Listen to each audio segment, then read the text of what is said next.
ഈശോയിൽ സ്നേഹമുള്ളവരെ, വലിയ നോമ്പ് തുടങ്ങി 40-ാമത്തെ ദിവസമാണ് ഇന്ന്. ഈ ദിവസത്തിന് 2 പേരുകൾ നൽകിയാണ് വിശ്വാസ ജീവിതത്തിൽ അറിയപ്പെടുക. ഒന്ന് 40-ാം വെള്ളി, 40-ാം ദിവസമായതുകൊണ്ട് തന്നെ. രണ്ടാമത്തേത് ലാസർ വെള്ളി എന്ന് അറിയപ്പെടുന്നു. അത് ഇന്നത്തെ സുവിശേഷ വായനയുടെ അടിസ്ഥാനത്തിലാണ് ലാസർ വെള്ളി എന്ന് പറയുക. ഈ വെള്ളിയാഴ്ച അനുസ്മരിക്കുന്നത് മരണത്തിൻ്റെയും ജീവൻ്റെയും നാഥനായ ഉത്ഥിതനായ ഈശോയാണ്. ഇന്നലെ വരെ കർത്താവിൻ്റെ കുരിശിനെയും അവൻ്റെ മരണത്തെയും പീഡാനുഭവത്തെയും നാം മനസ്സിൽ പരിചിന്തനം ചെയ്തു എങ്കിൽ ഇന്ന് ഉത്ഥിതനായ ഈശോയെയാണ്, മഹത്വത്തിൽ ഉയർപ്പിക്കപ്പെട്ട ഈശോയെക്കുറിച്ചാണ് ചിന്തിക്കുക. ഈ 40-39 ദിവസങ്ങളും നോമ്പിനൊരുക്കമായിരുന്നു. ആ ഒരുക്കം ഉയർപ്പിനുള്ള ഒരുക്കകാലമാണ്. ഉത്ഥിതനായ മഹത്വീകരിക്കപ്പെട്ട കർത്താവിനെ കാണാൻ നമ്മെ തന്നെ ഒരുക്കുന്ന കാലഘട്ടമാണ് നോമ്പുകാലം.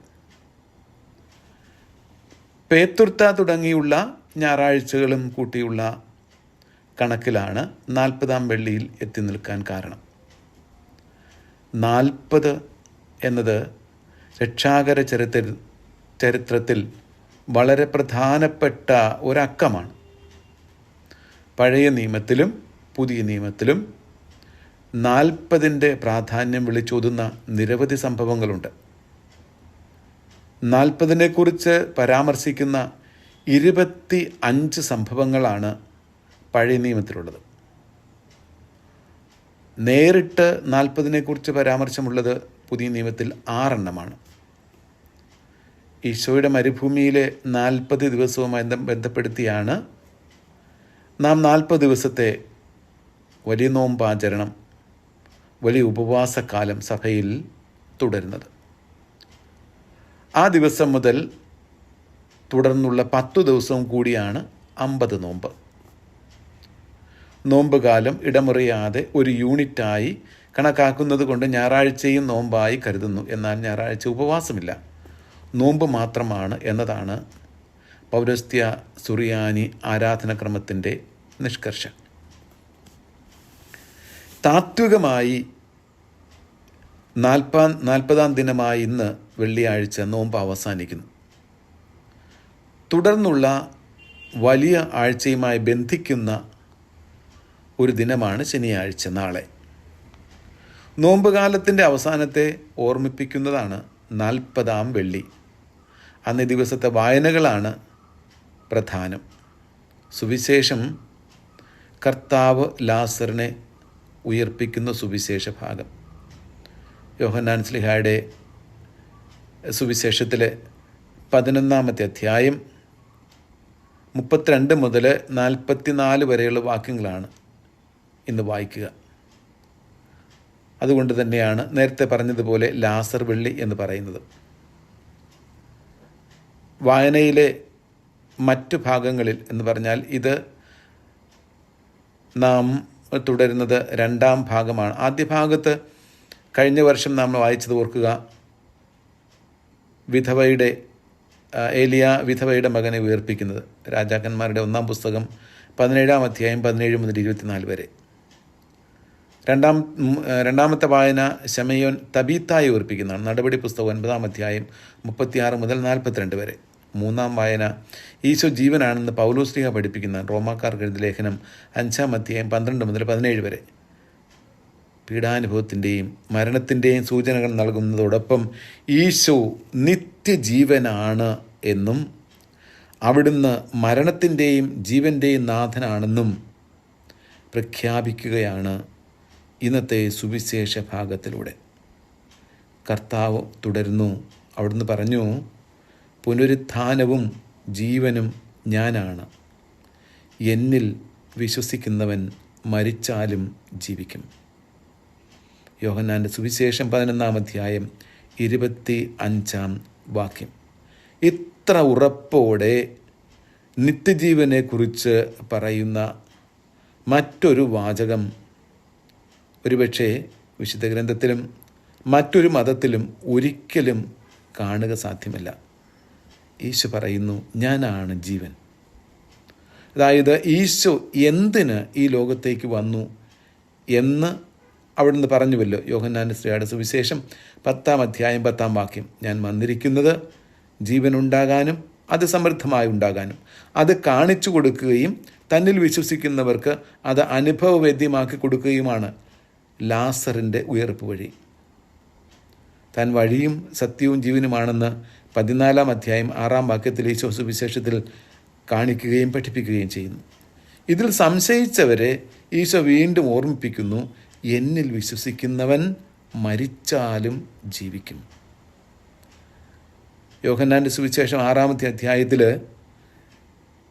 കുർബാനയെക്കുറിച്ച് അവിടുന്ന് പറയുന്നുണ്ടല്ലോ, എൻ്റെ ശരീരം ഭക്ഷിക്കുകയും എൻ്റെ രക്തം പാനം ചെയ്യുകയും ചെയ്യുന്നവൻ എന്നിലും ഞാൻ അവനിലും വസിക്കും, അവസാന ദിവസം ഞാൻ അവനെ ഉയർപ്പിക്കും എന്ന്. അത് പറയാൻ കാരണം അവിടുന്ന് ദൈവമാണ്, അവിടുന്ന് ജീവനാണ്, അവിടുന്നാണ് ജീവൻ നമുക്ക് പങ്കുവെച്ച് തരുന്നത്. ഇന്നലത്തെ നമ്മുടെ ചിന്ത നിത്യജീവനെക്കുറിച്ചായിരുന്നു. ആ ജീവനാണ് അവിടുന്ന് നമുക്ക് നൽകുക. ലാസറിൻ്റെ ഗ്രാമത്തിലേക്ക് കടന്നു വന്നപ്പോൾ ലാസറിൻ്റെ ഇങ്ങനെ പറഞ്ഞുവല്ലോ, നീ ഇവിടെ ഉണ്ടായിരുന്നുവെങ്കിൽ എൻ്റെ സഹോദരൻ മരിക്കുകയില്ലായിരുന്നു എന്ന്. മാർത്തായുടെ വിലാപമാണത്. ഉത്തരമായി കർത്താവ് പറഞ്ഞത്, ഞാൻ ജീവനാണ്, എന്നിൽ വിശ്വസിച്ചാൽ മതി എന്നാണ്. അപ്പോൾ ജീവൻ സ്വന്തമാക്കാമെന്നാണ്. ഈശോയിൽ വിശ്വസിച്ചാൽ ജീവൻ, നിത്യജീവൻ സ്വന്തമാക്കാം. കാരണം ഈശോയാണ് പുനരുത്ഥാനവും ജീവനും. ലാസറിൻ്റെ ഉയർപ്പിലൂടെ കർത്താവ് പഠിപ്പിച്ചതാണ്, ഞാനാണ് യഥാർത്ഥ ജീവൻ. ഇതാണ് ഈ 40-ാം വെള്ളിയുടെ പ്രമേയം. നിത്യജീവൻ എന്നത് സത്യത്തിലൊരു വ്യക്തിയാണ്, അത് ഈശോയാണ്. ജീവനായ ഈശോയോടൊപ്പമുള്ള ജീവിതമാണ് നിത്യജീവൻ. അതാണ് സ്വർഗം. അതിനായിട്ടാണല്ലോ നാം പ്രതീക്ഷയോടെ യാത്ര ചെയ്യുന്നത്. മരണത്തെ ജയിച്ച ഈശോ മരണത്തിൻ്റെയും ജീവൻ്റെയും നാഥനാണ്. ഈ ലോക ജീവിതത്തിൻ്റെയും അതിൻ്റെ അവസാനമുള്ള മരണത്തിൻ്റെയും നാഥൻ മാത്രമല്ല, മരണത്തിൻ്റെയും മരണശേഷമുള്ള നിത്യജീവൻ്റെയും നാഥനാണ് ഈശോ. ഉത്ഥാനത്തിലൂടെ അവിടുന്ന് നിത്യജീവൻ്റെ നാഥനായും നിത്യജീവനായും തീർന്നിരിക്കുന്നു. അത് അവിടുത്തെ ഉത്ഥാനത്തിലൂടെയാണ് സാധ്യമായത്. കൊറിന്ത്യർക്കുള്ള 1-ാം ലേഖനം 15-ാം അധ്യായം 45-ാമത്തെ വാക്യത്തിൽ നാം ഇതിനെക്കുറിച്ച് വായിക്കുന്നു. ഈശോ നിത്യജീവനാണെന്ന് ഏറ്റുപറയാം നമുക്ക്. ഈ നിത്യജീവനിൽ ആകാനായിട്ടാണ് നാം വിളിക്കപ്പെട്ടിരിക്കുന്നത്. ഈ ജീവിതത്തിൽ ഇഹലോകത്ത് നാം ആയിരിക്കുമ്പോൾ ഈശോ നമ്മിൽ ജീവിക്കുന്നു. മരണത്തിലൂടെ ഈശോയിൽ നാം നമ്മുടെ യഥാർത്ഥ ഇടം കണ്ടെത്തുകയാണ്. അതാണ് നിത്യജീവൻ, അതാണ് സ്വർഗം. ഇതിനാണ് ഈശോയുടെ മരണോത്ഥാനങ്ങൾ അനുഭവമാക്കി നാം കടന്നു പോകുന്നത്. അതിനായി നമുക്കൊരുങ്ങാം. വലിയ ആഴ്ചയിലെ തിരുകർമ്മങ്ങളിലൂടെ ഉത്ഥാനം ചെയ്ത ഈശോയെ കാണാൻ, അവനെ അനുഭവിക്കാൻ, അതിലൂടെ നിത്യജീവൻ സ്വന്തമാക്കാൻ നമുക്ക് സാധിക്കട്ടെ. മരണത്തിൻ്റെയും ജീവൻ്റെയും നാഥനായ ഈശോ, നീ ഈ ലോകത്തിൽ മനുഷ്യനായി പിറന്നു, കുരിശിൽ മരിച്ചു, മഹത്വത്തിൽ ഉത്ഥാനം ചെയ്തു. നിത്യജീവനിൽ ഞങ്ങളെ പങ്കുകാരനാക്കാനാണ്. നിത്യജീവനുള്ള ആഗ്രഹത്തോടെ ഈ ജീവിതം ക്രമപ്പെടുത്താൻ എന്നെ യോഗ്യനാക്കണമേ എന്ന് നമുക്ക് പ്രാർത്ഥിക്കാം. മരണത്തിൻ്റെയും ജീവൻ്റെയും നാഥനായ ഈശോ നിത്യജീവനിൽ എത്തിച്ചേരുവാനുള്ള ആഗ്രഹവും നമ്മിൽ വളർത്തിയെടുക്കട്ടെ. അങ്ങനെ ഈശോയിലെത്താം, ഈശോയിൽ നിത്യജീവൻ അനുഭവിക്കുകയും ചെയ്യാം.